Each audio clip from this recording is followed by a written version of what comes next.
Hello दोस्तों, कैसे हैं आप लोग। आशा करता हूँ आप सब अच्छे होंगे।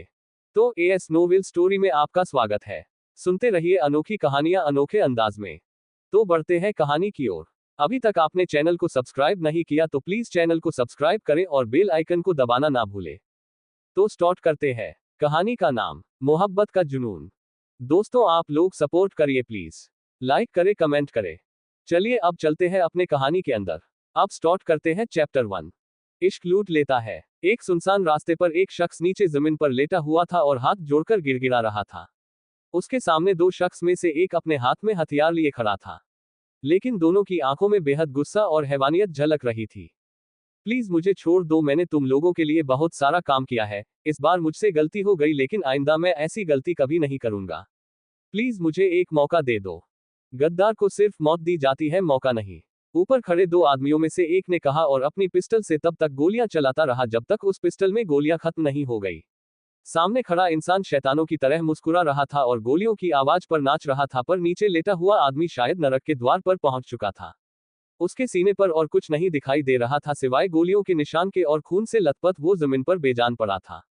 बस कर जीवन, और कितना मारेगा उसे। साले नाम तेरा जीवन है, लेकिन आज तक जीवन दान तूने किसी को नहीं दिया। उस आदमी की बात सुनकर जीवन ने वो पिस्टल वापस अपनी जेब में रखी और बोला, तो तेरा नाम भी तो मृत्यु है, लेकिन आज तक तूने किसी को मौत के घाट नहीं उतारा, हमेशा ये काम मुझसे ही करवाया है। क्या करूं, मुझे ये छोटी छोटी गोलियां पसंद नहीं। सूर्या भाई की तरह मैं इंसान को गोलियों से मारने में नहीं, हाथों से फाड़ने में यकीन रखता हूं। मृत्यु ने कहा तो जीवन और मृत्यु दोनों ही हंस दिए। तभी एक गाड़ी बड़ी स्पीड से उनके सामने आकर रुकी, जिसमें से एक शख्स बाहर निकला और उन दोनों की तरफ देखते हुए बोला, सूर्या भाई कहाँ है? मुझे जल्दी ही उनसे मिलना है, लेकिन ना ही वो घर पर है और ना ही किसी और ठिकाने पर। उस आदमी की बात सुनकर जीवन और मृत्यु दोनों ने ही एक दूसरे की तरफ देखा और बोले, इस वक्त सूर्या भाई किसी से नहीं मिल सकते। क्यों? उस आदमी ने पूछा। अंडरस्को मुंबई। समुद्र के एक किनारे पर एक आदमी नीचे जमीन पर पत्थर से लगकर बैठा हुआ था। उसके हाथों में एक सिगरेट जल रही थी, जिसे वो बड़े सुकून से कश भरता हुआ खत्म कर रहा था। उसके चेहरे पर ना ही कोई परेशानी थी और ना ही कोई चिंता। आराम से बैठा आराम वो इंसान ठंडी हवा को महसूस कर रहा था और सिगरेट के जलते हुए को अपने अंदर ही जब्त कर रहा था कि अचानक ही उसके कानों में एक प्यारी सी धुन सुनाई देने लगी। उस शख्स ने उस धुन को सुनकर अपनी आंखें खोली और अपने आसपास देखने लगा। उसे दूर दूर तक कोई दिखाई नहीं दे रहा था, लेकिन वो धुन उसे सुनाई दे रही थी और ध्यान से सुनने पर उसे महसूस हो रहा था कि ये धुन कहीं दूर से नहीं बल्कि उसके आसपास ही कोई लड़की गुनगुना रही है। उसका मन कर रहा था कि अपनी जगह से खड़ा होकर वो उसे ढूंढने जाए जो उस धुन को गुनगुना रहा है, लेकिन फिर इस डर से वो नहीं उठा कि कहीं उसके खड़े होने से जहां से भी ये आवाज आ रही है बंद ना हो जाए, या कोई ऐसे देखकर गाना बंद ना कर दे, क्योंकि इस वक्त वो जिस हालत में था शायद से कोई भी उसे देखता तो डर जाता। उसके पूरे कपड़ों पर खून लगा हुआ था, उसके हाथों के नाखूनों में किसी इंसानी मांस के छोटे छोटे टुकड़े तक फंसे हुए थे। शायद उस इंसान ने कुछ देर पहले ही कोई कत्ल किया था और वहां से सीधा यहां आकर बैठ गया और सिगरेट पीने लगा। अभी वो उस धुन को सुकून से सुन ही रहा था कि वो धुन बजनी बंद हो गई और कुछ लड़कियों की आवाज उसके कानों में सुनाई देने लगा। चल ना यार, सांझ कब तक यूं ही बैठी इस गीत को गुनगुनाती रहेगी? बचपन से देखते आ रहे हैं तुझे, जब भी यहाँ आती है तभी ये गीत तेरे होठों से जाने का नाम ही नहीं लेता। आखिर ऐसा क्या है इस गाने में जो तू इसे गाते हुए इस कदर खो जाती है कि तुझे वक्त का भी आभास ही नहीं होता? यूं तो काफिलों का साथ था, पर हर वक्त तन्हा मैंने पाया खुद को। कुछ बोल जो अधरों पर बिखरे तो उन्हें गाकर मैंने पाया खुद को। सुकून सा मिला जब रूह मिली उसकी, जिसे पाकर मैंने पाया खुद को। कोने कहता है इश्क लूट लेता है, खुद को लुटाकर ही तो मैंने पाया खुद को। एक लड़की ने कहा जो उस बड़े से पत्थर की दूसरी तरफ लगकर बैठी थी। रात के करीबन 11 बज रहे थे और उस समंदर पर रोशनी के नाम पर सिर्फ कुछ ही लाइट लगी हुई थी, लेकिन चांद की रोशनी में उस लड़की का चेहरा साफ दिखाई दे रहा था। गजब का नूर, कजरारी आंखें, सफेद रंग का फ्रॉक सूट पहने वो किसी अप्सरा से कम नहीं लग रही थी। खूबसूरत शब्द शायद उसके लिए ही बनाया गया था। लंबे घने बाल उसने बड़ी ही अदा से एक तरफ से उठाकर दूसरी तरफ को फैला लिए और मुस्कुराते हुए उस लड़की की तरफ देखने लगी जो उसे बुलाने आई थी। वो लड़की भी मुस्कुराते हुए उसके सामने बैठ गई और बोली, यार किसने तेरा नाम सांझ रखा? तेरा नाम तो चांदनी होना चाहिए था, क्योंकि देख उस चांद को कैसे तेरे लिए अंधेरी रातों में भी चमक रहा है, जैसे अपनी चांदनी तुझ पर लुटा देना चाहता हूं। काश सच में तेरी जिंदगी में कोई ऐसा आए जो उस चांद जैसा ही शीतल हो, बस तुझ पर अपना प्यार लुटाता रहे। और अगर गलती से इसे कोई सूर्य मिल गया तो? एक दूसरी लड़की ने कहा जो अभी अभी वहां पर आई थी। जिस तरह से इसका नाम सांझ है, अगर इसे कोई सूर्य जैसा लेकर डूब गया तो? उस लड़की की बात सुनकर वो लड़की सांझ जो पत्थर से लग कर बैठी थी, खिलखिलाकर हंसने लगी और उसका हंसना सुनते हुए सूर्या ने अपनी आंखें बंद कर ली जो उसी पत्थर की दूसरी तरफ बैठा था। ना ही मुझे कोई सूर्या चाहिए और ना ही चांद, मुझे सिर्फ मेरा विवेक चाहिए। और बस देर है तो मेरे जन्मदिन की, जब मैं पूरी 18 साल की हो जाऊंगी। उस दिन मैं खुद विवेक से कहूंगी कि मुझे उससे शादी करनी है।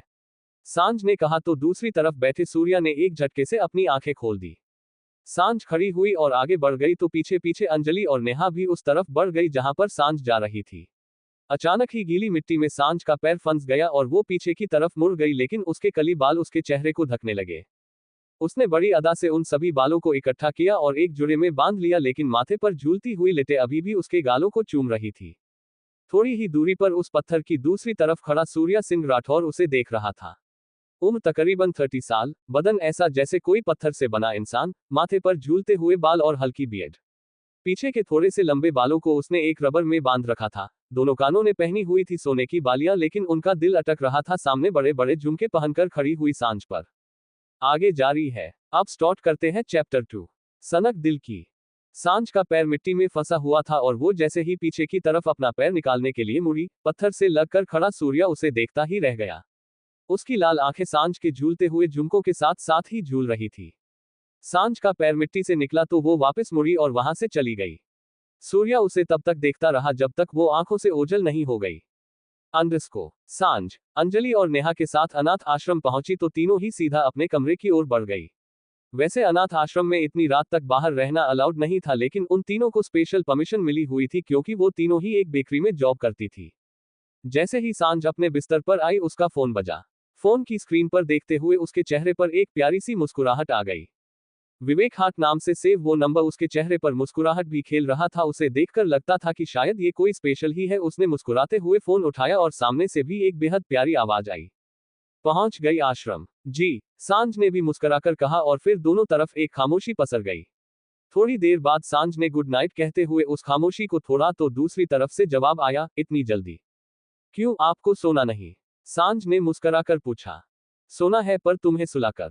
क्वोट, मैं बस सोने ही जा रही थी, सांझ ने कहा तो विवेक मुस्कुराया और बोला, गुड नाइट।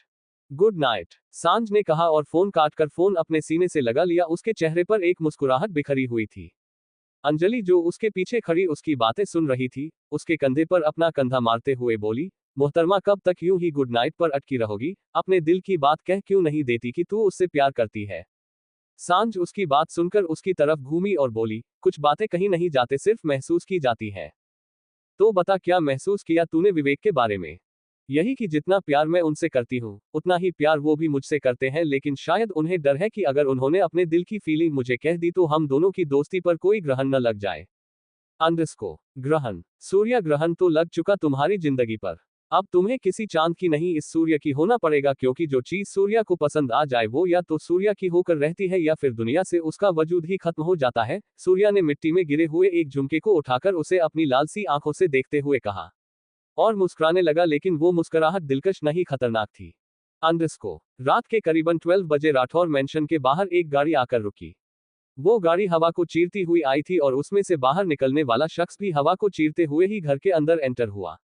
घर के बाहर करीबन 10 से 12 बॉडीगार्ड्स और उनसे भी हटे कट्टे कुत्ते जो भौंक रहे थे, जो उस शख्स के मेन गेट पर पहुंचते ही शांत हो गए थे।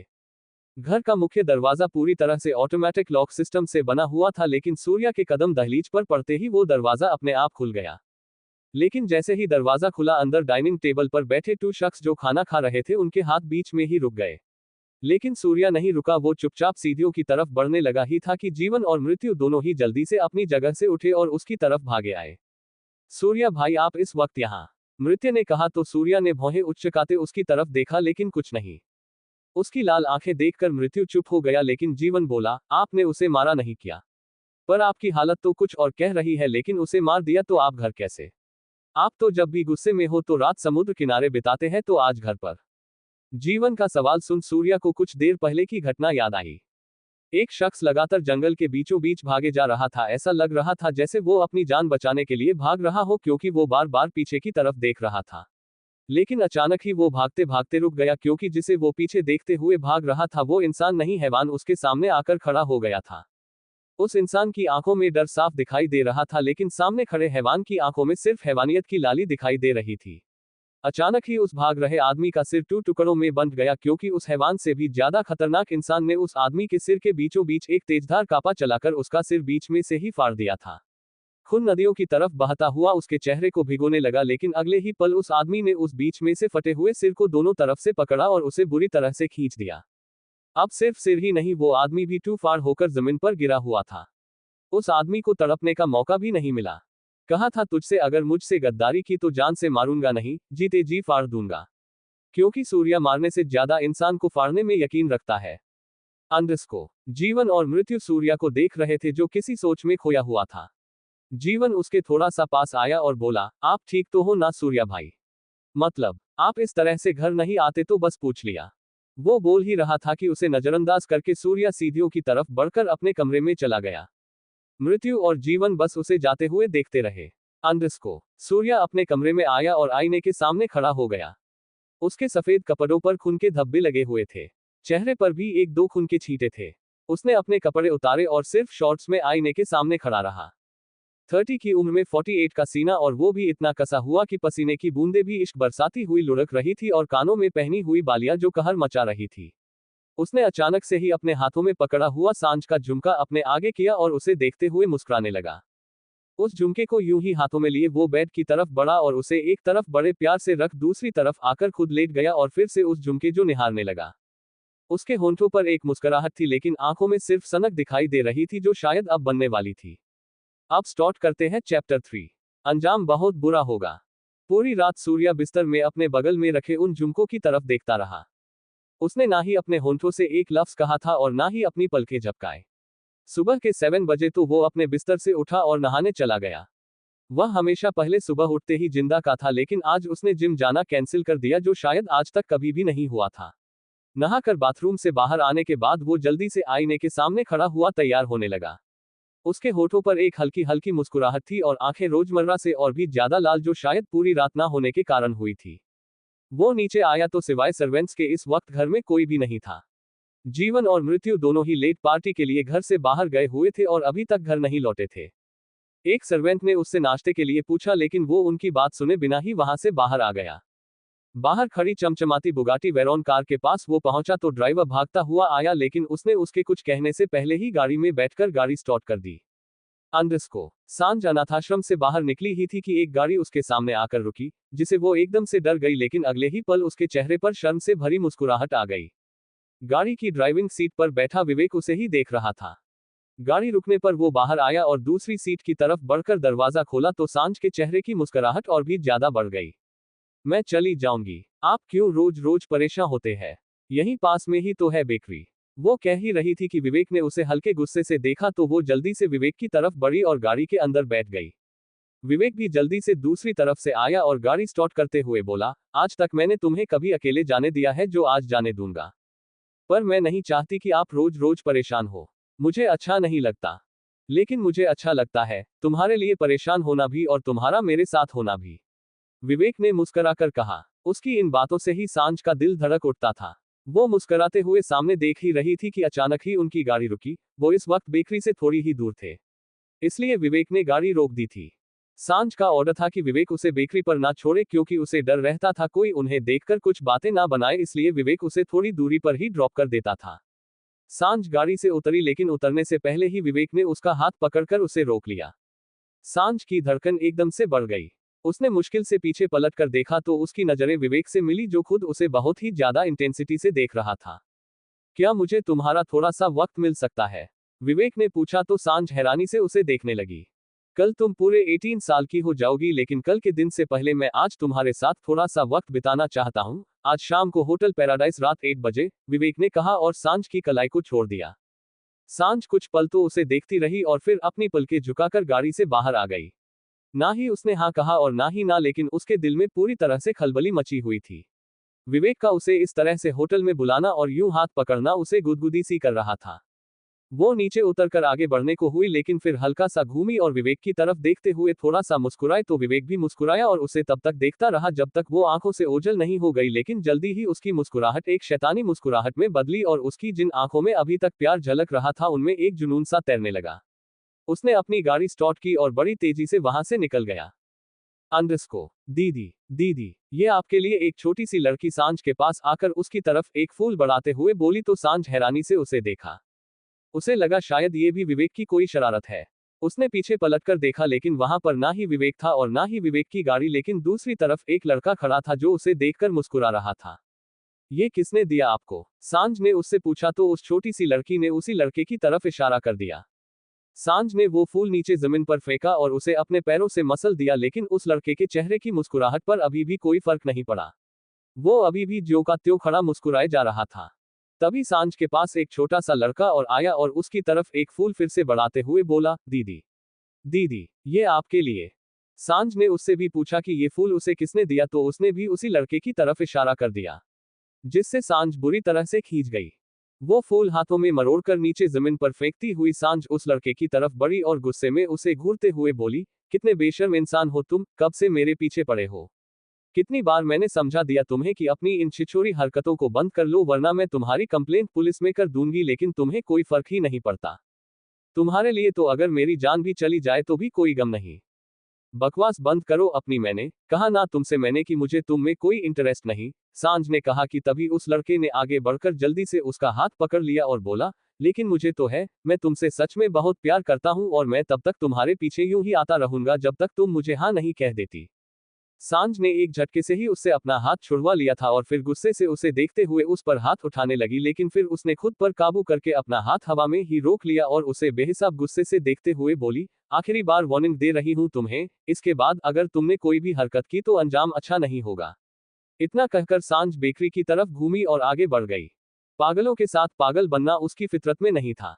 अब तक उसने बहुत नरमी बरत ली, लेकिन अब उसने सोच लिया था कि इस लड़के का कोई ना कोई परमानेंट इलाज करना ही पड़ेगा, क्योंकि इस तरह की छिछोरी हरकतें उसे बिल्कुल पसंद नहीं थी। और यही सोचते सोचते वो बेकरी के दरवाजे तक पहुंच गई। वहीं दूसरी तरफ उन दोनों को दूर से देख रही बुगाटी वेरॉन गाड़ी के शीशे अब ऊपर हो चुके थे। वो लड़का अभी भी अपने हाथों में एक फूल लिए खड़ा था और मुस्कुराते हुए जाती हुई सांझ को देखते हुए मन ही मन बोला, एक ना एक दिन मैं तुम्हें मनाकर। हवा को चीरती हुई उस गाड़ी ने उस फूल और उस लड़के दोनों को ही हवा में उड़ा दिया था। गुलाब का फूल सड़क के दूसरे किनारे पर जाकर गिरा और टूटी फूटी और खून से लथपथ उस लड़के की डेड बॉडी बिल्कुल बेकरी के दरवाजे पर गिरी जहां पर सांझ खड़ी थी। उसके कदमों में आकर एक लाश अचानक से गिरी, जिससे उसका दिल बुरी तरह से दहल गया। वो बुरी तरह से कांप उठी और ना ही अपना कदम आगे बढ़ा पाई और ना ही पीछे। अब स्टार्ट करते हैं चैप्टर 4। गली का कुत्ता हो या जंगल का शेर।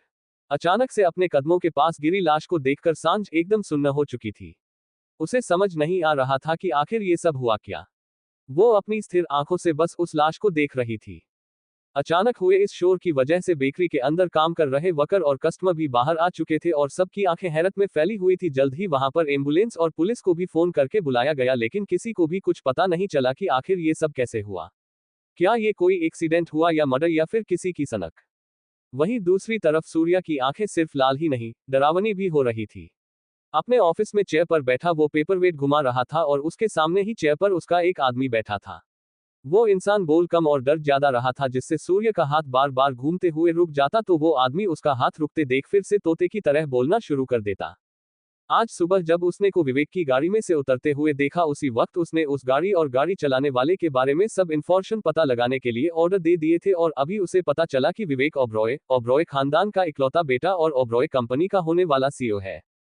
अब तक सामने वाले शख्स ने जो भी कहा सूर्या नॉर्मली ही सुन रहा था, लेकिन जब उसने बताना शुरू किया कि विवेक एक नंबर का बिगड़ेल और अयाश किस्म का लड़का है, उसके लिए लड़कियों को फंसाना और उन्हें यूज करके थ्रो करना बिल्कुल नॉर्मल सी बात है। वो चाहे गली का कुत्ता हो या जंगल का शेर, मुझे जानने में बिल्कुल भी दिलचस्पी नहीं। तुम ये बताओ कि सांझ से उसका क्या रिश्ता है? सूर्या ने बेहद गुस्से में पूछा। उसका बढ़ता हुआ गुस्सा देखकर वो आदमी बैठा बैठा ही कांपने लगा और जल्दी से बोला, वो पिछले 2 सालों से सांझ का दोस्त है। दोस्त? लव सुनकर ही उसकी आंखों में क्रोध की लाली उतर आई। कोई अपने घर पर जो भी हो जैसा भी हो, लेकिन अगर उसका नाम सांझ से जुड़ गया तो बात सिर्फ घर तक नहीं दुनिया तबाह होने तक जाएगी। सर मुझे एक बात और बतानी है, सामने वाले आदमी ने फोन करते हुए कहा, क्योंकि उसे डर था कि जो बात वो कहने वाला है उसे सुनकर कहीं सूर्या अपने हाथों में पकड़ा हुआ पेपरवेट उसके सिर पर ही ना मार दे। उसकी बात सुनकर सूर्या ने अपनी लाल आंखों से एकदम से पलके उठाकर उसकी तरफ देखा तो उस आदमी ने अपनी थूक गटक ली और बोला, पता चला है कि आज रात विवेक होटल पैराडाइज में 8 बजे सांझ को लेकर जाने वाला है और उसने वहां पर अपने नाम से एक कमरा भी बुक करवाया है जो कि स्पेशल कपल सूट है। उसने अपनी बात पूरी की और सूर्या की तरफ देखने लगा, जो बिल्कुल शांत बैठा था। उसका ये रिएक्शन देखकर वो कुछ समझ नहीं पा रहा था, क्योंकि अब तक तो उसे यही लग रहा था कि सूर्या सांझ के लिए बहुत पॉजिटिव है। अभी वो सोच ही रहा था कि अचानक से नोटों का उड़ता हुआ बंडल उसके मुंह पर आकर लगा। उसने उस नोटों के बंडल को कैद किया तो वो 2000 के नोटों का एक बंडल था, और उसके बाद लगातार उसके ऊपर वो बंडल गिरते रहे और वो कैच करता रहा। आखिर में सूर्या ने उस पेपर वेट को एक आखिरी बार घुमाया और उस शख्स की आंखों में देखते हुए बोला, आज रात उस विवेक की आखिरी रात होनी चाहिए। अगर कल का सूर्य गलती से भी उसने देखा तो सूर्या तुम्हें देखने में कोई गलती नहीं करेगा। सूर्या की बात सुनकर वो आदमी ज्यादा हैरान नहीं हुआ, क्योंकि अगर कभी भी किसी ने सूर्या के रास्ते में आने की कोशिश की है तो सूर्या उन इंसानों में से नहीं जो अपना रास्ता बदल ले, वो उन इंसानों में से है जो उस रास्ते को ही बदल कर रख दे। पैसों के बंडल इकट्ठे कर अपने बैग में डालकर वो आदमी वहां से चला गया तो सूर्या ने अपना सिर पीछे सीट पर टिकाया और अपनी गहरी लाल आंखें बंद कर ली, और आंखें बंद करते ही उसके सामने सांझ का वो मासूम सा चेहरा आया, जब वो मिट्टी में फंसा अपना पैर निकालने की कोशिश कर रही थी और कानों में पहने उसके झुमके उसके गालों को चूम रहे थे। देखते ही देखते सूर्या के चेहरे पर हल्की सी मुस्कान बिखर गई। ओए होए मैडम, बड़ा मुस्कुरा रही है, क्या बात है? अंजलि ने सांझ को छेड़ते हुए कहा, क्योंकि वो आईने के सामने खड़ी मुस्कुरा रही थी। आज बेकरी में जो कुछ भी हुआ उसके बाद पुलिस इंफेक्शन और बाकी सारी फॉर्मेलिटी के चलते बेकरी को बंद कर दिया गया था, इसलिए वो जल्दी ही अनाथाश्रम आ गई थी। सुबह जो भी हुआ उसके बाद उसका मूड भी ऑफ था और उसे डर भी लग रहा था, लेकिन विवेक का अभी अभी आया मैसेज पढ़कर उसका चेहरा खिल से खिल गया था। विवेक ने उसे फिर से याद दिलाया था कि वो उसका होटल पैराडाइस में 1 बजे इंतजार करेगा। वो मैसेज पढ़ते ही सांझ जल्दी से तैयार होने लगी, क्योंकि 1 बजने में सिर्फ थोड़ा ही वक्त बाकी था और वो लेट तो बिल्कुल भी नहीं होना चाहती थी। तैयार होने के बाद वो आईने के सामने खड़ी खुद को देखकर मुस्कुरा रही थी कि अंजलि कमरे में आई। उसे देखते ही सांझ उसके गले लग गई और बोली, आज मैं बहुत खुश हूँ, क्योंकि मुझे लगता है कि जो एहसास मैं विवेक के लिए महसूस करती हूँ, उन एहसासों का इजहार आज विवेक खुद मुझसे करेंगे। कल मेरा बर्थडे है, लेकिन वो आज ही मुझसे मिलना चाहते हैं, इसलिए उन्होंने मुझे होटल पैराडाइस में बुलाया है और मुझे पूरा यकीन है कि आज दिल की बातें जो कब से दिल में ठहरी हुई है, जुबान पर आ ही जाएंगी। आज मैं बहुत खुश हूँ, बहुत खुश। कहते हुए सांझ ने उसके हाथ पकड़े और गोल गोल घूमने लगी। अंजलि ने उसका हाथ कसकर पकड़ा और उसे अपनी जगह पर खड़ा किया और फिर उसके कंधों को पकड़ते हुए बोली, मैं भी तेरे लिए बहुत खुश हूँ और दुआ करूंगी कि तेरी खुशियों को किसी की नजर ना लगे। बहुत मुश्किल से ये खुशियां मेरी जिंदगी में आई है अंजलि। तू तो जानती है कि कहने के लिए हमारे पास सब कुछ होता है, लेकिन हम अंदर से कितने तन्हा है ये तू अच्छे से जानती है, और मेरी उस तन्हाई को विवेक ने आज तक अपनी दोस्ती से दूर किया है। जब से वो मेरी जिंदगी में आए हैं, मैंने जीना सीखा है और मैं अब उनके साथ ही जीना चाहती हूँ। मैं प्यार करती हूँ विवेक से और चाहती हूँ कि किस्मत इस बार तो मुझे प्यार के बदले में प्यार दे दे। परिवार नहीं दिया, लेकिन अब तो मुझे मेरी जिंदगी में वो इंसान दे दे जो सिर्फ मेरा परिवार ही नहीं मेरी पूरी दुनिया हो। कहते कहते सांझ की आंखें नम हो गई थी। अंजलि ने उसे अपने गले से लगाया और जल्दी से जाने को कहा, क्योंकि 1 बजने में अभी थोड़ा ही वक्त बाकी था। सांझ ने अब मुस्कुराते हुए उसकी तरफ देखा और जल्दी से अपना पर्स उठाकर कमरे से बाहर आ गई। लेकिन उसके जाते ही अंजलि के चेहरे के भाव एकदम से बदल गए। अब उसकी आंखों में बेहद गुस्सा और नफरत झलक रही थी। उसके अपने हाथों की मुट्ठियों को कस लिया और बोली, तेरी खुशियों को किसी की नजर नहीं लगेगी, लेकिन जिन्हें तू अपनी खुशियां समझ रही है वो तो तेरी खुशियां है ही नहीं। वो खुशियां सिर्फ मेरी है, उन्हें तू मुझसे बिल्कुल नहीं छीन सकती। विवेक तुझे सिर्फ अपनी दोस्त मानता है क्योंकि वो प्यार मुझसे करता है। अंडरस्को। उसी रात तकरीबन 9 बजे होटल पैराडाइस। होटल के रिसेप्शन से लेकर वेटर तक सभी लोग एक लाइन में खड़े थे और लिफ्ट से निकलता हुआ सूर्या बाहर दरवाजे की तरफ बढ़ रहा था। किसी में इतनी हिम्मत नहीं थी कि उसे रोक सके, हालांकि इस वक्त सूर्या अकेला नहीं था। अपने कंधे पर उसने सांझ को उठा रखा था और अधखुली सी आंखों से सांझ खुद को किसी के कंधों पर महसूस कर सकती थी। खुद को छुड़ाने के लिए वो सूर्या के कंधों पर और पीठ पर मार भी रही थी, लेकिन सूर्या की आंखें दरवाजे पर और दिल सांझ पर टिका हुआ था। आगे जारी है। अब स्टार्ट करते हैं चैप्टर 5। कोई भी प्यासा आज प्यासा ना रहे। रात तकरीबन 9 बजे होटल पैराडाइस। होटल के रिसेप्शन से लेकर वेटर तक सभी लोग एक लाइन में खड़े थे और लिफ्ट से निकलता हुआ सूर्या बाहर दरवाजे की तरफ बढ़ रहा था। किसी में इतनी हिम्मत नहीं थी कि उसे रोक सके, हालांकि इस वक्त सूर्या अकेला नहीं था। अपने कंधे पर उसने सांझ को उठा रखा था और अधखुली सी आंखों से सांझ खुद को किसी के कंधों पर महसूस कर सकती थी। खुद को छुड़ाने के लिए वो सूर्या के कंधों पर और पीठ पर मार भी रही थी, लेकिन सूर्या की आंखें दरवाजे पर और दिल सांझ पर टिका हुआ था। वो बाहर आया तो दरवाजे पर ही उसकी गाड़ी तैयार खड़ी थी। ड्राइविंग सीट पर ड्राइवर बैठा था और वो सांझ को लिए हुए पीछे की सीट पर बैठ गया। उसके बैठते ही गाड़ी रास्ते की तरफ बढ़ गई। कौन हो तुम और मुझे कहाँ लेकर जा रहे हो? छोड़ो मुझे, मुझे मेरे विवेक के पास जाना है। आज वो मुझे प्रपोज करने वाला है, छोड़ो मुझे। सांझ की आवाज लड़खड़ा रही थी। उसकी आंखें भी पूरी तरह से नहीं खुल पा रही थी। ऐसा लग रहा था जैसे उसने कुछ नशा किया हो या किसी ने जानबूझकर उसे कुछ नशीली चीज दी हो। नशे में वो लगातार बड़बड़ा रही थी और उसका बड़बड़ाना तो ठीक था, लेकिन विवेक का नाम लेना सूर्या की बर्दाश्त से बाहर था। जब जब वो विवेक का नाम लेती तो सूर्या का चेहरा गुस्से से कांपने लग जाता। गाड़ी मूव होते देख सांझ ने अपना हाथ जोर से सूर्या के सीने पर मारा और बोली, कौन और तुम, और मुझे कहाँ लेकर जा रहे हो? छोड़ो मुझे वरना मैं बहुत मारूंगी तुम्हें। तुम वही हो ना जो मेरे पीछे पड़े हो, पर तुम्हारी शक्ल कैसे बदल गई? अगर तुमने अभी मुझे नहीं छोड़ा तो मैं तुम्हारी पिटाई विवेक से करवाऊंगी। तुम जानते नहीं हो उसको, वो 1 मिनट में तुम्हें सुधार देगा। उसके मुंह से दोबारा विवेक का नाम सुनकर सूर्या की आंखें गुस्से से भरने लगी। वो खुद पर काबू रखने की पूरी कोशिश कर रहा था, लेकिन सूर्या का ताप खुद सूर्या भी काबू नहीं कर सकता, इसलिए उसने सांझ को पीछे सिर से पकड़ा घुमा दिया। अगले ही पल कार के पर्दे नीचे हो गए और सांझ का सिर सूर्या की गोद में था और सूर्या उसके ऊपर झुका हुआ था। सांझ अपनी थोड़ी थोड़ी मुश्किल से खुल रही आंखों से सूर्या को देख रही थी और सूर्या अपनी लाल दहकती सी आंखों से उसे समझाने की कोशिश कर रहा था कि अब तक जो वो उसे समझ रही है वो तो वो बिल्कुल नहीं है, और विवेक के पास जाना तो दूर, उसका जिक्र भी उसके होंठों पर नहीं होना चाहिए, वरना सूर्या खुद नहीं जानता वो क्या कर बैठेगा। भले ही सांझ नशे में थी, लेकिन सूर्या की लाल आंखों को देखकर उसका आधा नशा उतर गया था। सूर्या के गुस्से से तपते चेहरे ने सांझ को ठंडा कर दिया था। वो खामोश हो गई थी। यही तो खासियत थी सूर्या की कि उसे बोलने की जरूरत ही नहीं होती थी, उसकी आंखें ही काफी होती थी सामने वाले को उसकी बात समझाने के लिए। सांझ की आंखें धीरे धीरे बंद होने लगी। शायद उसे नींद आ रही लगी थी, नशे की वजह से उसका सिर भी भारी हो रहा था और अब वो यूं ही सूर्य की गोद में सिर रखे हुए सो चुकी थी। उनकी गाड़ी राठौर मैंशन में पहुंची तो जल्दी से गार्ड ने आकर गाड़ी का दरवाजा खोला तो सूर्या बाहर आया और फिर उसने सांझ को भी अपनी गोद में उठाया और अंदर की तरफ से लेकर बढ़ गया। जीवन और मृत्यु दोनों ही हाल के बीचों बीच बने बार में बैठे शराब पी रहे थे। उन्हें दूर दूर तक खबर नहीं थी कि सूर्या क्या कर रहा है, क्योंकि जो सूर्या करता है वो करने से पहले तक तो उस चीज की खबर सूर्या को खुद नहीं होती। सूर्या ऐसे ही सांझ को गोद में उठाए हुए अंदर की तरफ आया तो जीवन के हाथों में पकड़ी हुई शराब की बोतल नीचे गिर गई।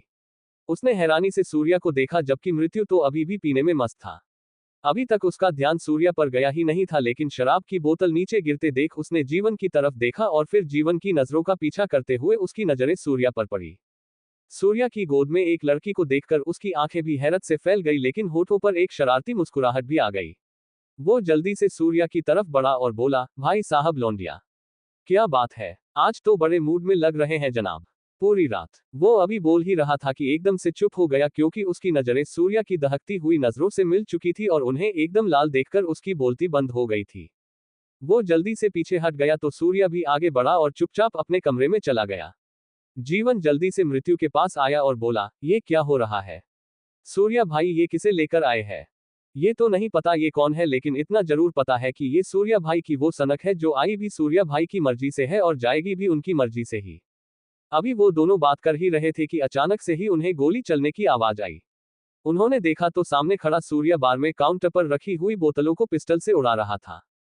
2 to 4 बोतलें चकनाचूर करने के बाद उसने वो पिस्टल नीचे जमीन फेंकी और बोला, आज के बाद मुझे इस घर में शराब नहीं दिखनी चाहिए, अगर दिखी तो तुम दोनों इस घर में नजर नहीं आओगे।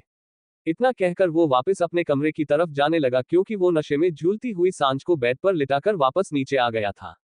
वो तो ठीक है सूर्या भाई, पर कम से कम इतना तो बता दीजिए कि वो लड़की कौन है? जीवन का सवाल सुनकर सूर्या फिर से उनकी तरफ घुमा और उन्हें देखने लगा तो मृत्यु जल्दी से बोला, कोई जरूरत नहीं भाई बताने की, हम बस समझ गए।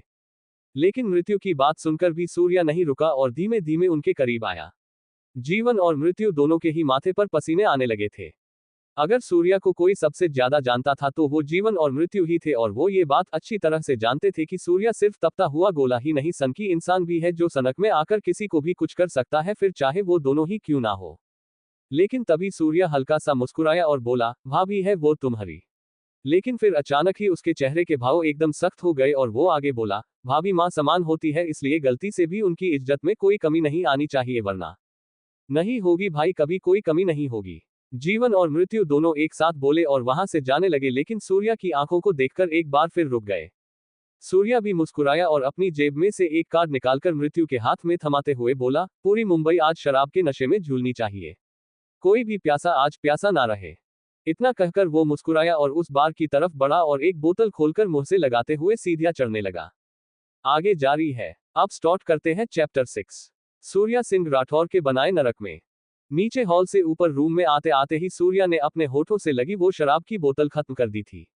कमरे के दरवाजे के पास आते ही उसने वो बोतल नीचे जमीन पर पटक कर मारी, जिससे वो सारा कांच जमीन पर बिखर गया और वो खुद दरवाजा बंद कर कमरे के अंदर आ गया। थोड़ी ही दूरी पर खड़ा एक नौकर सिर झुकाए सब देख रहा था। सूर्या के अंदर जाने के बाद वो वहां आया और डस्ट पेन से कांच इकट्ठा करने लगा, लेकिन तभी सूर्या के कमरे का दरवाजा खुला और एक शैतानी मुस्कुराहट लिए सूर्या उस नौकर के पास वापस आया। सूर्या को अपने पास आते देख ही उस नौकर की आंखें बड़ी हो गई और उसने अपनी थूक गटक ली। वो अपने हाथ जल्दी से चलाने लगा, जिसकी वजह से उसके हाथों से डस्ट पेन नीचे गिर गया। सूर्या उसके बिल्कुल पास आकर घुटनों के बल बैठ गया था। उस नौकर को कांपते देख वो मुस्कुराया और बोला, अरे ये क्या, सफाई करने की बजाय तुम तो गंदगी फैला रहे हो। तुम्हें पता है ना, मुझे गंदगी बिल्कुल नहीं पसंद। चलो जल्दी से इसे साफ करो। मैं इसे साफ कर दूंगा मालिक, आप जाइए, जाकर आराम कीजिए। उस नौकर ने कांपते हुए कहा कि अगले ही पल उसकी दर्द भरी सिसकियां गूंजने लगी और उसके आंसू बहने लगे।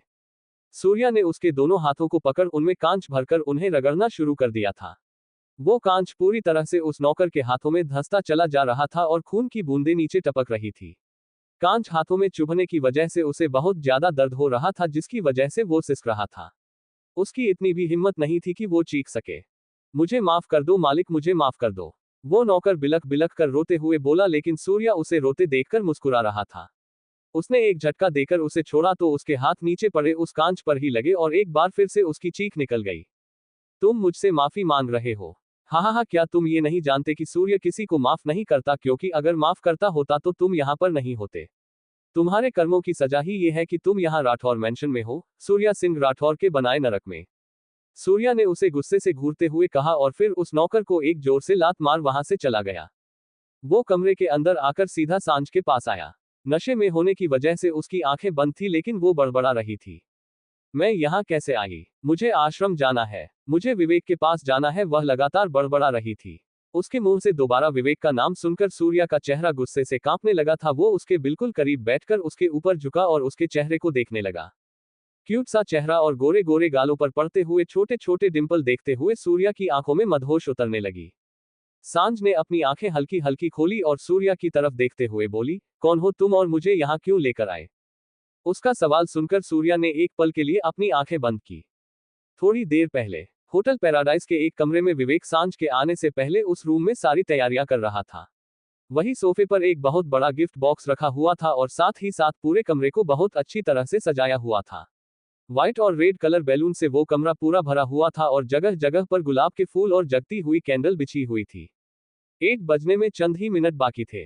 विवेक ने अपनी घड़ी की तरफ देखा और मुस्कुराता हुआ बोला, मैं जानता हूं तुम जरूर आओगी, तुम्हें तो आना ही पड़ेगा। आखिर तुम्हारे मुताबिक तो आज वो हो रहा है जो तुम बहुत वक्त से चाहती थी। तुम्हें लगता है मैं तुम्हें प्रपोज करूंगा और तुम्हारे साथ शादी करूंगा, पर नहीं क्यूटी पाए। ऐसा नहीं होगा। हाँ, प्रपोज तो तुम्हें मैं जरूर करूंगा, लेकिन शादी और तुम जैसी लड़की के साथ कभी नहीं। आज रात मैं तुमसे वो लूंगा जो मुझे चाहिए और बदले में दूंगा बहुत सारे वादे, लेकिन वो वादे कभी पूरे नहीं होंगे। बहुत तड़पाया है क्यूटी पाई तुमने मुझे। तुम्हारी खूबसूरती का दीवाना तो मैं तभी हो गया था जब मैंने तुम्हें देखा, लेकिन तुम्हारा सती सावित्री बनने का ढूंढ मेरी हसरत के आड़े आता रहा, लेकिन आज मैं अपनी हर हसरत पूरी करूंगा। तुम जैसी लड़कियों को बहुत शौक होता है ख्वाब देखने का, और आज मैं तुम्हें वही ख्वाब दिखाऊंगा, पर अगर उन ख्वाबों ने तुम्हारी जिंदगी भर की नींद ना छीन ली तो मैं भी विवेक ओबरॉय नहीं। कहते कहते ही विवेक टेबल की तरफ बढ़ गया जहां पर 2 गिलास जूस रखा हुआ था। उसने अपनी जेब में से एक टैबलेट निकाली और जूस के एक गिलास में अच्छे से घोल दी और तभी घड़ी पर वक्त हुआ पूरे 8 और साथ ही साथ दरवाजा भी नॉक हुआ। विवेक ने जल्दी से टैबलेट का रैपर डस्टबिन में फेंका और दरवाजे की तरफ बढ़ा तो दरवाजा खोलते ही सामने मुस्कुराती हुई सांझ खड़ी थी। भले ही सांझ के चेहरे पर मुस्कुराहट थी, लेकिन उसे अंदर से घबराहट भी बहुत ज्यादा हो रही थी। आज वो पहली बार ऐसे किसी होटल में आई थी और ऊपर से विवेक उसे क्या कहने वाला है, इसकी बेचैनी भी उसे पागल किए जा रही थी। विवेक ने उसे अंदर आने के लिए कहा तो वो अंदर आई। सामने का नजारा देखकर उसकी मुस्कुराहट बहुत ही ज्यादा लंबी हो गई। उसे पूरी तरह से कंफर्म हो गया था कि आज विवेक उसे प्रपोज करेगा। पिछले 2 सालों से वो दोनों दोस्त हैं। हमेशा विवेक उसे बहुत ज्यादा रिस्पेक्ट देता था और उसकी केयर भी बहुत ज्यादा किया करता था। उसकी हर एक बात उसके कहने से पहले ही समझ जाता और हमेशा उसे प्रोटेक्ट करता रहता। एक लड़की को और क्या चाहिए होता है अपने जीवनसाथी के रूप में, यही कि बस वो उसे बेइंतहा प्यार करे और उसे बहुत सारी रिस्पेक्ट दे। और विवेक शुरू से लेकर आज तक सांझ को ये दोनों चीजें दे रहा था, पर उनके रिश्ते का नाम सिर्फ दोस्ती तक टिका हुआ था। विवेक ये सब? सांझ ने विवेक की तरफ देखते हुए पूछा तो विवेक उसके करीब आया और उसकी आंखों में देखते हुए बोला, मुझे नहीं लगता मुझे तुम्हें कुछ समझाने की जरूरत है, पर हाँ कुछ कहना जरूर चाहता हूं मैं तुमसे बहुत। अचानक से ही दोनों ने पीछे पलट कर देखा और विवेक की बात बीच में ही रह गई क्योंकि किसी ने दरवाजा नॉक किया था। विवेक को बहुत गुस्सा आया। उसने पहले ही रूम सर्विस वालों को बोल दिया था कि उसे बिल्कुल भी डिस्टर्ब ना करे, लेकिन अब ना जाने किसकी मौत आई है। ये सोचते हुए वो दरवाजे की तरफ बढ़ा। सर, रिसेप्शन पर आपसे कोई मिलने आया है, सामने खड़े वेटर ने कहा तो विवेक थोड़ा हैरान हुआ। आखिर उससे मिलने कौन आया होगा, क्योंकि उसने तो आज की प्लानिंग के बारे में किसी के साथ डिस्कस भी नहीं किया था, इसलिए किसी को पता नहीं था कि वो इस वक्त कहाँ है। पर अब अगर कोई आया है तो उसे नीचे जाना तो पड़ेगा ही। ये सोचकर वो वापस सांझ के पास आया और जल्दी वापस आने का बोलकर कमरे से बाहर चला गया। सांझ ने सामने जूस का गिलास देखा और जल्दी से उठा लिया क्योंकि उसे बहुत ज्यादा नर्वसनेस फील हो रही थी और उसका गला सूख रहा था। जूस खत्म होते ही उसे थोड़ी शांति मिली, लेकिन देखते ही देखते वो बेहोश हो गई। पर जल्दी ही किसी ने उसे अपनी बाहों में संभाल कर गिरने से बचा लिया। आगे जारी है। अब स्टार्ट करते हैं चैप्टर 7। तिल। विवेक के रिसेप्शन पर जाने के बाद सांझ ने एक बार फिर से एक नजर उस कमरे को देखा और मुस्कुराने लगी। जब उसका ध्यान टेबल पर रखे जूस के गिलास पर गया तो उसने जल्दी से उसे उठाया और पूरा खत्म कर दिया, क्योंकि इस वक्त उसे बहुत ज्यादा नर्वसनेस फील हो रही थी और इस वक्त ये जूस उसके लिए किसी टॉनिक से कम नहीं था। पर जैसे ही उसने खाली गिलास टेबल पर नीचे रखा, उसकी आंखों के आगे सब कुछ धुंधला होने लगा। देखते ही देखते वो बेहोश होकर नीचे गिरने को हुई, लेकिन जल्द ही किसी ने उसे अपनी बाहों में संभाल लिया। वो शख्स उसे अपनी बाहों में झूलते हुए देख रहा था और उसकी आंखों में इस वक्त हवस के अलावा और कुछ नहीं था, लेकिन दरवाजे पर खड़े सूर्या की आंखें अंगारों की तरह जल रही थी। विवेक के जाने के बाद ना जाने कौन उस कमरे में आया था और सांझ को संभाल रहा था, लेकिन इतना जरूर था कि उसके इरादे बिल्कुल भी ठीक नहीं थे। वाह अंजलि, आज तो मौज कर दी तूने, इतनी खूबसूरत लड़की के साथ रात बिताने का मौका मिलेगा। उस लड़के अनिल ने कहा कि एक ही झटके में सूर्या ने उसे धक्का देकर सांझ को अपनी बाहों में समेट लिया। अचानक धक्का लगने की वजह से अनिल नीचे जमीन पर गिर गया, लेकिन जल्द ही वो किसी शेर की तरह गुर्राते हुए खड़ा हुआ। पर जैसे ही उसकी नजर अपने सामने खड़े सूर्या पर गई, एक पल में ही वो शेर से किसी कुत्ते की तरह हो गया। उसकी ढीली पेंट उसकी कमर से सरकने लगी और वो हकलाने लगा। सूर्या को तो पता भी नहीं था वो कौन है, ना ही उसने विवेक को देखा था और ना ही कभी उससे मिला था, इसलिए वो उसे ही विवेक समझ रहा था। वहीं दूसरी तरफ सांझ उसकी बाहों में झूल रही बड़बड़ा रही थी, तो सूर्या ने उसे अपने कंधे पर उठाया और दरवाजे की तरफ लेकर बढ़ गया, लेकिन जाते जाते उसने अपनी गर्दन की तरफ हाथ करके दरवाजे पर खड़े अपने आदमी को विवेक को मारने का इशारा कर दिया। मैंने कुछ नहीं किया, मैं तो यहाँ पर सिर्फ अंजलि के कहने पर आया था, मैं इस लड़की को नहीं जानता। यकीन कीजिए मेरा। पीछे से अनिल चिल्लाता रहा, लेकिन सूर्या ने उसकी एक नहीं सुनी और सांझ को लेकर लिफ्ट की तरफ बढ़ गया। दरवाजे पर खड़े आदमी ने अंदर आकर अनिल को गर्दन से पकड़ा और उसकी गर्दन एक ही झटके में मरोड़ दी। उस आदमी के सामने अनिल उससे लड़ने की भी हिम्मत नहीं कर पाया और कुछ ही पलों में खत्म हो गया। जहां एक तरफ सूर्या यूं ही सांझ को अपने कंधे पर उठाए होटल से बाहर आ गया था, वहीं दूसरी तरफ होटल के एक कमरे में विवेक बिस्तर पर लेटा हुआ था और उसके पास थी अंजलि। जैसे ही विवेक रिसेप्शन पर जाने के लिए लिफ्ट के अंदर आया, लिफ्ट में आते ही वो बेहोश हो गई, क्योंकि अंजलि ने उस लिफ्ट में बेहोश करने की स्प्रे छिड़क दी थी और फिर अपने एक दोस्त की सहायता से वो उसे अपने कमरे में ले आई थी। विवेक इस वक्त पूरी तरह से बेहोश था और अंजलि अपने पूरे होशो हवास में। उसने विवेक के सारे कपड़े उतार दिए थे और खुद के भी, और उससे किसी तरह जबरदस्ती करने की कोशिश कर रही थी, लेकिन शायद बेहोशी के कारण वो संभव नहीं हो पा रहा था। हारकर वो विवेक की बगल में ही लेट गई और दोनों पर एक कंबल ओढ़ा लिया। अब उसे इंतजार था सुबह का, जब विवेक उन दोनों को इस हालत में देखे और फिर सांझ का ख्याल छोड़कर बस उसके बारे में सोचे। अंडरस्को, बताओ ना कौन हो तुम? सांझ के बड़बड़ाने पर सूर्या ने अपनी आंखें खोली। उसकी आंखें फिर से अंगारों की तरह दिख रही थी, क्योंकि सांझ की जुबान पर अभी भी विवेक का नाम था। एक तो विवेक का नाम लेना और उस पर से उसे अपना कहना सूर्या के ताप को और भी ज्यादा बढ़ा रहा था। सांझ बड़बड़ा रही थी और साथ ही साथ अपने कपड़ों को भी बार बार इधर उधर कर रही थी, शायद वो उन कपड़ों में अनकंफर्टेबल फील कर रही थी। सूर्या मुस्कुराकर अपनी कबर्ड की तरफ बढ़ा और उसमें से एक टी शर्ट निकालकर वापस सांझ के पास लेकर आया। वो सांझ के ऊपर झुका और उसका कुर्ता उससे अलग कर दिया। उसने उसके आखिरी कपड़े को भी उससे अलग कर दिया। सूर्या सिर्फ उसके कपड़े बदलना चाहता था, लेकिन अब उसकी नजर उसके सीने से थोड़ा ऊपर टिकी हुई थी, क्योंकि उसके सीने से थोड़ा ऊपर एक गहरा काला तिल था जो उसकी खूबसूरती को और ज्यादा अट्रैक्टिव बना रहा था। वो कुछ पल तो उस तिल को देखता रहा और फिर एकदम से झुककर उसके उस तिल वाले हिस्से को पूरी तरह से अपने मुंह में ले लिया। वो लगातार उस तिल को चूम रहा था जिससे सांझ को दर्द हो रही थी। वो बेहोशी में सिसक रही थी। उसकी सिसकियां सुनकर भी उसने उस तिल को चूमना नहीं छोड़ा और लगभग से 10 मिनट पूरी शिद्दत से उस तिल को चूमत रहा। जब वो उसके ऊपर से हटा तो सांझ की गर्दन पर एक ज्यादा गहरा सूर्या के होठों का छोड़ा हुआ निशान था। एक बार फिर से सूर्या उसके ऊपर झुका और उस निशान को चूम लिया और फिर उसे हल्का सा ऊपर उठाकर उसे वो टी शर्ट पहना दी। सांझ के लिए वो टी शर्ट सिर्फ बड़ी ही नहीं बल्कि उसके साइज से दुगनी थी। वो पूरी तरह से उस टी शर्ट में झूल रही थी जिससे सूर्या को वो और भी ज्यादा प्यारी लग रही थी। उसने उसकी पजामी को भी खींच कर निकाल दिया और फिर उसके बगल में लेटकर उसे अपनी बाहों में भर लिया, बिना ये सोचे कि कल जब सांझ की आंखें खुलेगी तो उसका रिएक्शन क्या होगा। खुद को सूर्या के पास इस तरह से देखकर वो क्या महसूस करेगी, पर फिलहाल तो सूर्या उसे महसूस कर रहा था। उसके जिस्म से आती खुशबू उसके दिमाग पर चढ़ रही थी, लेकिन सूर्या ने खुद को काबू कर रखा था। उसकी आंखों में इस वक्त पूरी तरह से मदहोशी छाई हुई थी जिसे वो पीने की कोशिश कर रहा था, लेकिन जब उससे नहीं रुक गया तो उसने अपनी एक तरफ सांझ को लिया और फिर अपने दूसरे हाथ से अपनी ड्रॉअर में से एक सिगरेट की डिब्बी और लाइटर निकाला। अब उसके एक हाथ में सांझ थी तो दूसरे हाथ में जलती हुई सिगरेट, और ऊपर सीलिंग की तरफ उड़ रहा था धुआं। एक के बाद एक वो लगातार सिगरेट पीता रहा क्योंकि सांझ को अपने पास पाकर भी वो उसे पा नहीं पा रहा था और ये बात उसे परेशान कर रही थी। सिगरेट के सहारे सहारे वो अपने भड़कते हुए मन को शांत करने की कोशिश कर रहा था और जब पूरा कमरा धुएं से भर गया तो उसने अपनी आंखें बंद कर ली। शायद उसे इस तरह सोना अच्छा लगता था, लेकिन उसी वक्त सांझ को खांसी होनी शुरू हो गई। वो लगातार खांस रही थी लेकिन दवाइयों का असर उस पर इतना ज्यादा था कि उसकी आंखें नहीं खुल रही थी। अब सूर्या को खुद पर गुस्सा आ रहा था कि उसने कमरे में इतना धुआं क्यों फैलाया। उसने जल्दी से उठकर एग्जॉस्ट चलाए और फिर वापस से आकर सांझ को संभालने लगा। थोड़ी देर में सांझ नॉर्मल हुई तो सूर्या ने एक बार फिर से उसे अपनी बाहों में भर लिया और अपनी आंखें बंद कर ली। आगे जारी है। अब स्टार्ट करते हैं chapter 8। It's time to love. सुबह के 6 बजे होटल पैराडाइस। विवेक की आंखें जैसे ही खुली उसने अपने आसपास देखा। खुद को एक होटल रूम में पाकर उसे ज्यादा हैरानी नहीं हुई, लेकिन जैसे ही उसने नजरें घुमाकर अंजलि की तरफ देखा उसकी आंखें हैरत से फैल गई। अंजलि उसके बिल्कुल उससे चिपक कर सो रही थी, उसका सिर उसके सीने पर रखा हुआ था। वो एकदम से हड़बड़ा कर उठा तो अंजलि भी उसके साथ ही उठ गई। खुद को बिना कपड़ों के पाकर उसने जल्दी से खुद को ढकने की कोशिश की। वही विवेक ने भी अपने ऊपर कंबल ओढ़ लिया और गुस्से से अंजलि को देखते हुए बोला, तुम यहाँ कैसे आई? आप खुद मुझे यहाँ लेकर आए थे और अब मुझसे पूछ रहे हैं कि मैं यहाँ कैसे आई?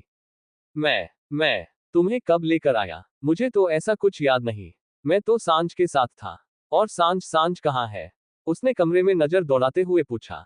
उसे सांझ को ढूंढते देख अंजलि ने अपना ड्रामा शुरू कर दिया और अपने आंसू बहाते हुए बोली, कल रात मैंने आपको रोकने की बहुत कोशिश की लेकिन आप रुके ही नहीं, और फालतू बकवास करने की कोशिश मत करो। मैं जानता हूँ ये सब तुम्हारा कोई खेल है। मुझे अच्छे से याद है मैं सांझ से मिलने होटल में आया था और हम दोनों रूम में थे कि मुझे रिसेप्शन से कोई बुलाने आया और फिर उसके बाद विवेक अपने माथे को पकड़कर याद करने की कोशिश करने लगा, लेकिन उसे कुछ भी याद नहीं आ रहा था। वही उसे इस तरह से देखकर अंजलि के चेहरे पर शैतानी मुस्कुराहट कर रही थी। वो उसे यूं देखकर मन ही मन मुस्कुराते हुए बोली, जितना मर्जी याद करने की कोशिश कर लो लेकिन तुम्हें कुछ भी याद नहीं आएगा। भले ही हम दोनों के बीच कुछ नहीं हुआ, लेकिन अब इसके बाद जो भी होगा वो सब मेरी मर्जी से होगा। डैम इट, मुझे कुछ भी याद नहीं आ रहा, विवेक ने गुस्से से कहा और फिर अपनी जगह से उठकर अपने कपड़े पहनने लगा। उसे खुद पर बहुत ज्यादा गुस्सा आ रहा था। जो वो चाहता था वो तो बिल्कुल भी नहीं हुआ और अब जो हुआ वो उसकी चॉइसेस के लिस्ट में भी नहीं था। उसने अंजलि की तरफ देखा तो वो अभी भी वैसे ही बैठी थी, तो वो गुस्से से चिल्लाकर बोला, यूं उठाकर बैठी क्या हो? जल्दी उठो और अपने कपड़े पहनकर दफा हो जाओ, यहां से आज के बाद मुझे अपनी शक्ल भी मत दिखाना। उसे यूं गुस्से में देखकर अंजलि सहम गई, लेकिन फिर जल्द ही अपना ड्रामा शुरू करते हुए बोली, प्लीज मेरे साथ ऐसा मत कीजिए। कल रात हमारे बीच जो कुछ भी हुआ, कुछ भी नहीं हुआ हमारे बीच, और अगर कुछ हुआ भी है तो उसे जस्ट फन समझकर भूल जाओ। हाँ, अगर दोबारा ऐसा फन चाहिए हो तो मोस्ट वेलकम, लेकिन इसके अलावा अगर अपने दिमाग में कोई भी ख्याल तुम लाई तो तुम्हारे लिए अच्छा नहीं होगा। विवेक ने उसकी बात बीच में काटकर ही कहा। शिकारी खुद यहाँ शिकार हो गया। ये क्या सितम हुआ, ये क्या जुल्म हुआ, ये क्या गजब हुआ, ये कैसे कब हुआ न जानू मैं, न जाने वो हो। उसकी बात सुनकर अंजलि ने अपना रोना और तेज कर दिया और बोली, अब तो मैं चाह कर भी आपके अलावा और किसी का ख्याल अपने दिमाग में नहीं ला सकती।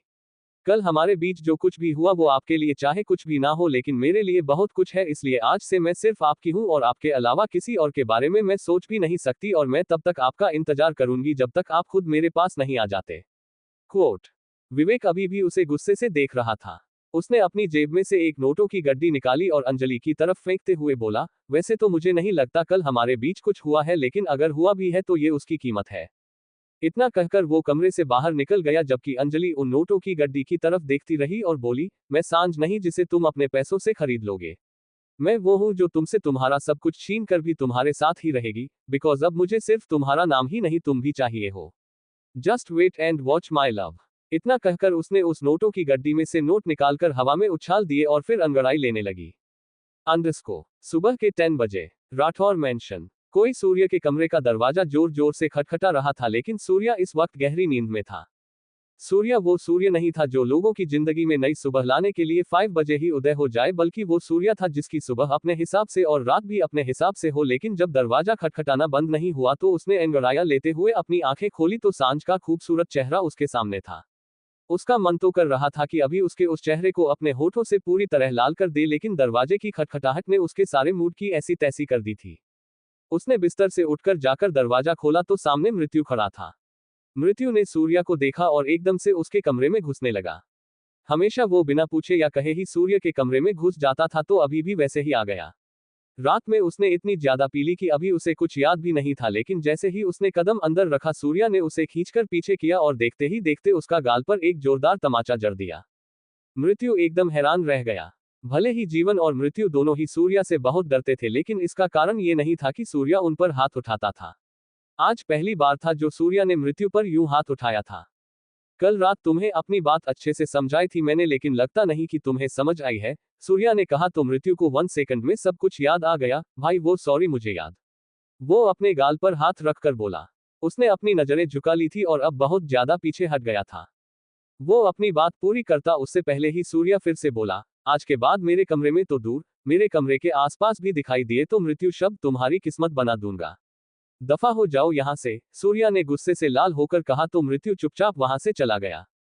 उसे इस बात का गम बिल्कुल नहीं था कि सूर्य ने उस पर हाथ उठाया, क्योंकि सूर्य को वो दोनों अच्छे से जानते थे। उसे किसी भी तरह की गलती बर्दाश्त नहीं होती थी और गुस्से में सूर्य सिर्फ हाथ ही नहीं उन्हें जान से मार भी सकता था, क्योंकि सूर्य गुस्से में ये बिल्कुल नहीं देखता कि उसके सामने कौन है। उसके लिए गलती सिर्फ गलती है और हर गलती की एक सजा है। मृत्यु के जाने के बाद सूर्य ने दरवाजा बंद किया और वापस से बेड की तरफ पलटा ताकि कुछ देर और सोकर अपनी नींद पूरी कर सके, लेकिन जैसे ही उसने बेड की तरफ पलट कर देखा, रोती हुई सांझ उसे देख रही थी और खुद को कंबल से ढकने की कोशिश कर रही थी। हालांकि उसने सूर्य की टी शर्ट पहनी हुई थी, लेकिन वो टी शर्ट कहीं से भी उसको पूरी तरह से ढक नहीं पा रही थी। उसका गला भी इतना खुला था कि उसकी स्किन साफ साफ दिखाई दे रही थी। कौन हो तुम और ये कहाँ है हम? वो रोते हुए ही सूर्य से पूछ रही थी, लेकिन सूर्य मुस्कुराते हुए उसके पास आया और बोला, तुम रो क्यों रही हो माय शुगर कैंडी? तुम अपने घर में हो, अपने वुड बी हस्बैंड के पास। चलो आओ मेरे पास, इट्स टाइम टू लव। उसकी बात सुनकर सांझ का रोना और भी ज्यादा तेज हो गया, लेकिन उसके चेहरे पर गुस्सा भी तैरने लगा और उसने सूर्य को गुस्से से देखते हुए उस पर अपना हाथ उठा दिया। आगे जारी है। क्या आप सब लोगों को ये कहानी पसंद आ रही है? अगर हाँ तो अच्छा रिस्पांस भी दीजिए ताकि मैं इसके चैप्टर जल्दी जल्दी डालूं। अब स्टार्ट करते हैं चैप्टर 9। सूर्य सिंह राठौर की पोजेशन। कौन हो तुम और ये कहाँ है हम? सांझ रोते हुए ही सूर्य से पूछ रही थी, लेकिन सूर्य मुस्कुराते हुए उसके पास आया और बोला, तुम रो क्यों रही हो माय शुगर कैंडी? तुम अपने घर में हो, अपने वुड बी हस्बैंड के पास। चलो आओ मेरे पास, इट्स टाइम टू लव। उसकी बात सुनकर सांझ का रोना और भी ज्यादा तेज हो गया, लेकिन उसके चेहरे पर गुस्सा भी तैरने लगा और उसने सूर्य को गुस्से से देखते हुए उस पर अपना हाथ उठा दिया, लेकिन उसका हाथ सूर्य ने हवा में ही रोक लिया और गुस्से से उसे देखने लगा। सांझ भी उसे देख रही थी, लेकिन वो डर से बुरी तरह कांपने लगी जब देखते ही देखते सूर्य की आंखें एकदम लाल हो गई। ऐसा लग रहा था जैसे उनमें पानी की जगह खून भर गया हो। वो एकदम दर्द से चिल्लाई, क्योंकि सूर्य ने उसका हाथ पकड़ उसकी कलाई को भी थाम लिया था और उसे मरोड़कर उसकी पीठ पर लगाकर उसे पूरी तरह से बेड पर झुका दिया था और अब खुद भी उसके ऊपर झुक गया। मुझे दर्द हो रहा है, सांझ ने बिल्कुल धीमे से कहा, लेकिन दर्द बिल्कुल भी धीमे नहीं हो रहा था।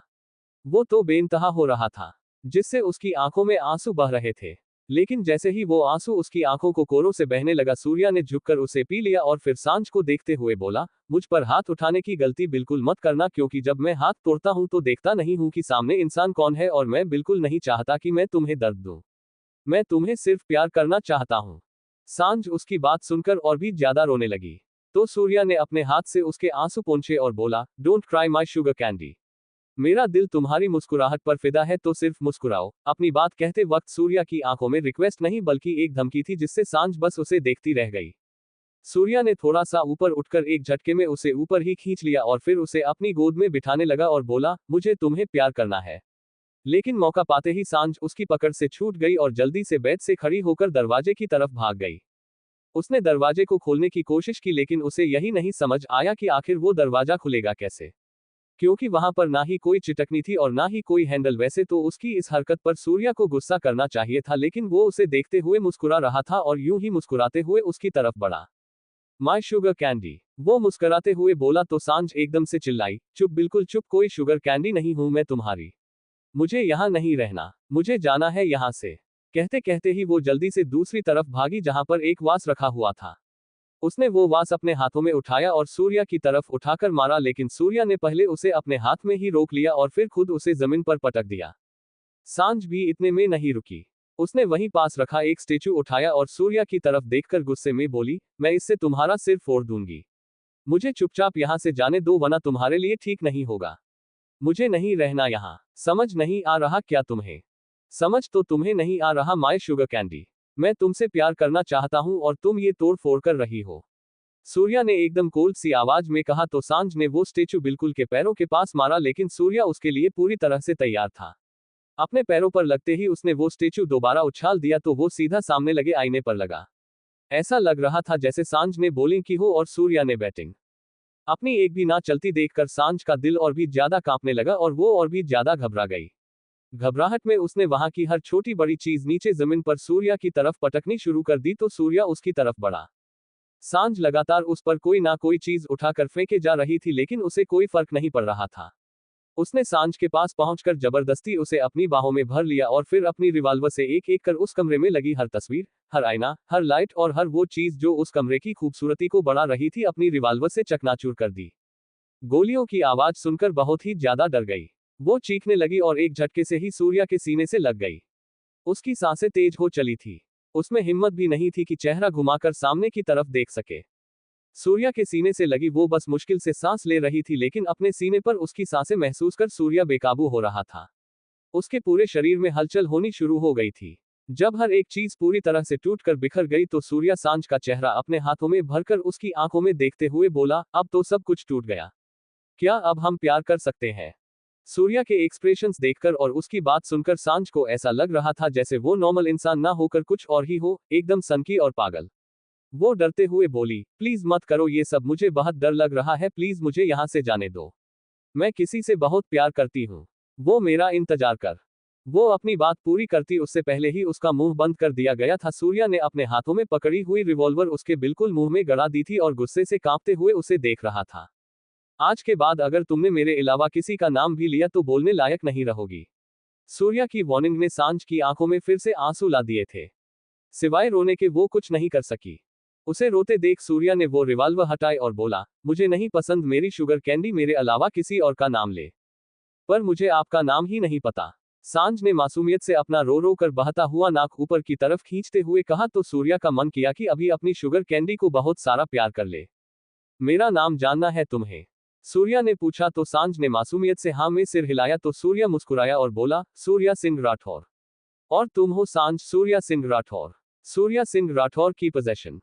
उसकी बात सुनकर सांझ को रोना आ रहा था और उसकी वो रोनी सी सूरत देखकर सूर्या ने उससे पूछा, अब क्या हुआ? मुझे डर लग रहा है। क्वोट, किससे? इससे। सांझ ने उसके हाथों में पकड़ी हुई रिवॉल्वर को देखते हुए इशारा किया। आगे जारी है। आप लोगों की डिमांड पर चैप्टर जल्दी दे दिया है। मैंने कोशिश करूंगी कि दिन में 2 चैप्टर दे सकूं लेकिन कुछ कंफर्म नहीं है। अब स्टार्ट करते हैं चैप्टर 10। सारी भूख प्यास बुझा दूंगा। उसकी बात सुनकर सांझ को रोना आ रहा था और उसकी वो रोनी सी सूरत देखकर सूर्या ने उससे पूछा, अब क्या हुआ? मुझे डर लग रहा है। क्वोट, किससे? इससे। सांझ ने उसके हाथों में पकड़ी हुई रिवॉल्वर को देखते हुए इशारा किया। तो सूर्या ने वो रिवॉल्वर नीचे जमीन पर पटक दी और बोला, कोशिश करना कि मुझे तुम पर ये कभी इस्तेमाल ना करनी पड़े, क्योंकि तुम्हें मैं प्यार से रखना चाहता हूं, डराकर नहीं।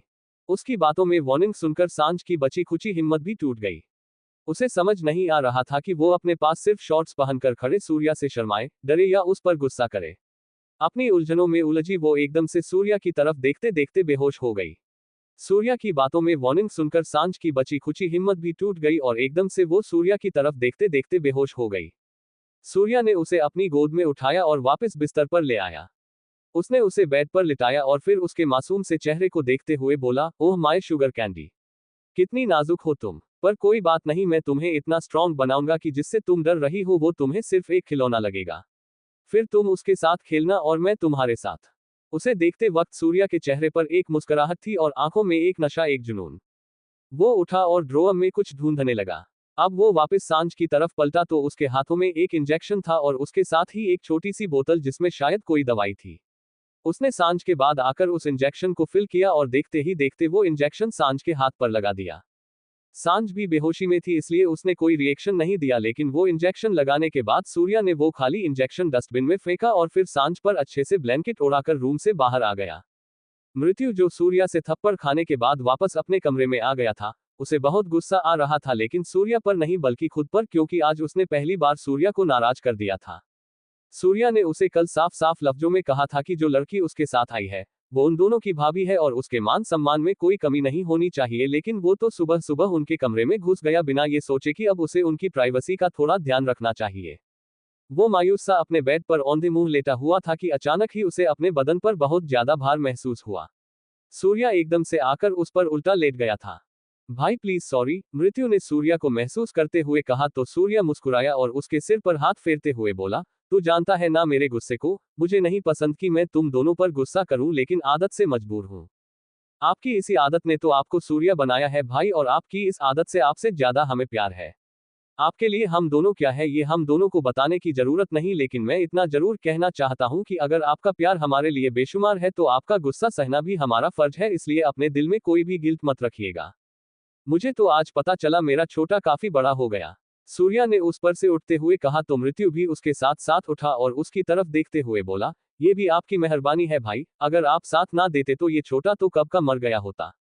उसने इतना कहा ही था कि एक जोरदार तमाचा सूर्या ने उसे और जड़ दिया और फिर उसे गुस्से से देखते हुए बोला, इस बार जो थप्पड़ मारा है उसके लिए कोई गिल्ट नहीं है मुझे, जबकि उसकी बात सुनकर मृत्यु जोर से उसके सीने से लग गया। वो करीबन 7 साल का था जब उसके माँ और बाप दोनों का देहांत हो गया और रिश्तेदारों ने पैसों के लालच में आकर उसे अनाथ आश्रम में दे दिया था, और जिस अनाथ आश्रम में दिया था वो बच्चों से इल्लीगल काम करवाते थे और उन्हें खरीदे और बेचते थे। जब मृत्यु को इस बात का पता चला तो उसने सबको सच बताने की कोशिश की, लेकिन उस दिन उसे बहुत मारा गया जिसकी वजह से वो अनाथ आश्रम से भाग गया।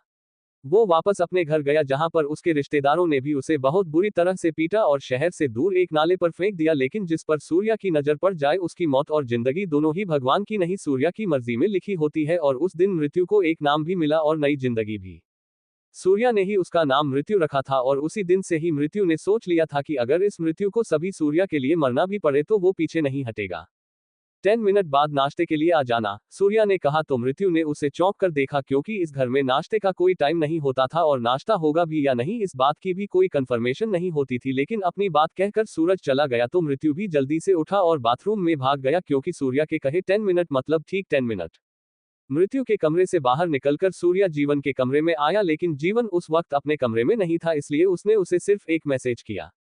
जीवन, जो इस वक्त अपनी गर्लफ्रेंड इतिश्री के साथ बिजी था, अचानक ही उसका फोन बजा तो उसने जल्दी से अपने PHN को देखा। सूर्य का MSG देखकर उसकी सांसें सूख चुकी थी, उसने जल्दी से उसे छोड़ा और वहां से भाग गया। इतिश्री बस उसे जाने देखते रह गई। आगे जारी है। उसकी बात सुनकर सांझ को रोना आ रहा था और उसकी वो रोनी सी सूरत देखकर सूर्या ने उससे पूछा, अब क्या हुआ? मुझे डर लग रहा है। क्वोट, किससे? इससे। सांझ ने उसके हाथों में पकड़ी हुई रिवाल्वर को देखते हुए इशारा किया। तो सूर्या ने वो रिवाल्वर नीचे जमीन पर पटक दी और बोला, कोशिश करना कि मुझे तुम पर ये कभी इस्तेमाल ना करनी पड़े, क्योंकि तुम्हें मैं प्यार से रखना चाहता हूं, डराकर नहीं। उसकी बातों में वार्निंग सुनकर सांझ की बची खुची हिम्मत भी टूट गई। उसे समझ नहीं आ रहा था कि वो अपने पास सिर्फ शॉर्ट्स पहनकर खड़े सूर्या से शर्माए, डरे या उस पर गुस्सा करे। अपनी उलझनों में उलझी वो एकदम से सूर्या की तरफ देखते देखते बेहोश हो गई। सूर्या की बातों में वार्निंग सुनकर सांझ की बची खुची हिम्मत भी टूट गई और एकदम से वो सूर्या की तरफ देखते देखते बेहोश हो गई। सूर्या ने उसे अपनी गोद में उठाया और वापस बिस्तर पर ले आया। उसने उसे बेड पर लिटाया और फिर उसके मासूम से चेहरे को देखते हुए बोला, ओह माय शुगर कैंडी, कितनी नाजुक हो तुम। पर कोई बात नहीं, मैं तुम्हें इतना स्ट्रांग बनाऊंगा कि जिससे तुम डर रही हो वो तुम्हें सिर्फ एक खिलौना लगेगा। फिर तुम उसके साथ खेलना और मैं तुम्हारे साथ। उसे देखते वक्त सूर्या के चेहरे पर एक मुस्कुराहट थी और आंखों में एक नशा, एक जुनून।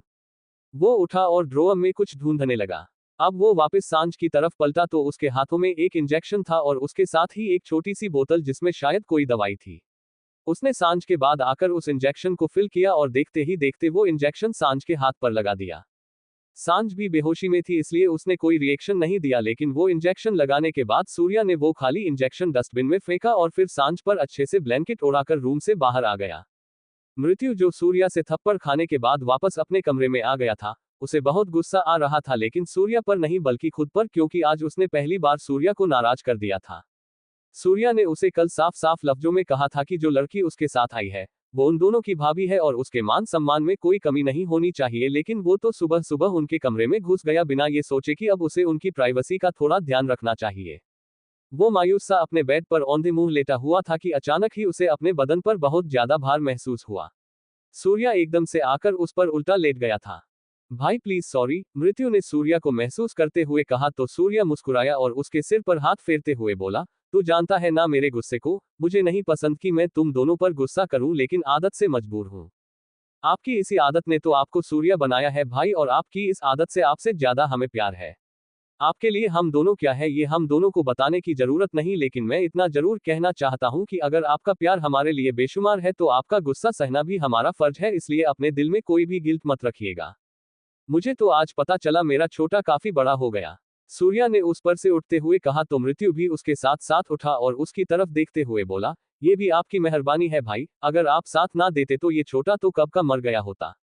उसने इतना कहा ही था कि एक जोरदार तमाचा सूर्या ने उसे और जड़ दिया और फिर उसे गुस्से से देखते हुए बोला, इस बार जो थप्पड़ मारा है उसके लिए कोई गिल्ट नहीं है मुझे, जबकि उसकी बात सुनकर मृत्यु जोर से उसके सीने से लग गया।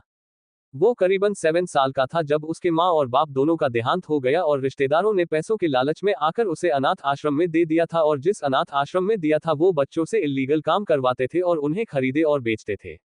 जब मृत्यु को इस बात का पता चला तो उसने सबको सच बताने की कोशिश की, लेकिन उस दिन उसे बहुत मारा गया जिसकी वजह से वो अनाथ आश्रम से भाग गया।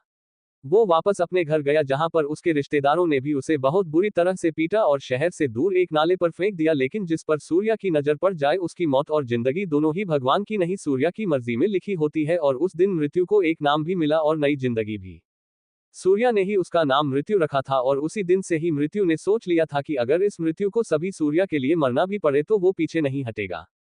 10 मिनट बाद नाश्ते के लिए आ जाना, सूर्या ने कहा तो मृत्यु ने उसे चौंक कर देखा, क्योंकि इस घर में नाश्ते का कोई टाइम नहीं होता था और नाश्ता होगा भी या नहीं इस बात की भी कोई कंफर्मेशन नहीं होती थी, लेकिन अपनी बात कहकर सूरज चला गया तो मृत्यु भी जल्दी से उठा और बाथरूम में भाग गया, क्योंकि सूर्या के कहे 10 मिनट मतलब ठीक 10 मिनट। मृत्यु के कमरे से बाहर निकलकर सूर्या जीवन के कमरे में आया, लेकिन जीवन उस वक्त अपने कमरे में नहीं था, इसलिए उसने उसे सिर्फ एक मैसेज किया। जीवन, जो इस वक्त अपनी गर्लफ्रेंड इतिश्री के साथ बिजी था, अचानक ही उसका फोन बजा तो उसने जल्दी से अपने PHN को देखा। सूर्य का MSG देखकर उसकी सांसें सूख चुकी थी, उसने जल्दी से उसे छोड़ा और वहां से भाग गया। इतिश्री बस उसे जाने देखते रह गई। आगे जारी है। दोस्तों, आज के लिए बस इतना ही, अब मिलेंगे अगली वीडियो में। ये कहानी छोटी लग रही हो तो आप बताइए कमेंट करके। कहानी को और लंबी की जाएगी। लाइक करे, कमेंट करे और चैनल को सब्सक्राइब अवश्य करें। धन्यवाद। अब अपना और फैमिली का शयन रखिए, मिलेंगे कल। दोस्तों, टेलीग्राम पर मेरा चैनल है AS novel Hindi story, please उसे फॉलो कर लीजिए और नए कहानी को सुनिए। जो कहानी आप सुनना चाहते हैं वह आप बता सकते हैं, आपके लिए कहानी लिखी जाएगी।